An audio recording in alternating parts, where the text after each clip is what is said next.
জানতাম না আমার ফাঁসির হুকুম হয়ে গেছে।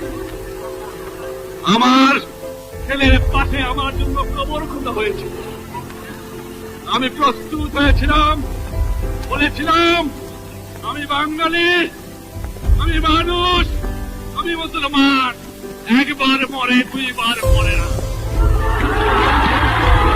আমি বলেছিলাম আমার মৃত্যু আসে থাকে যদি আমি হাসতে হাতে যাব, আমার বাঙালি জাতকে অপমান করে যাব না, তোমাদের কাছে ক্ষমা চাইব না।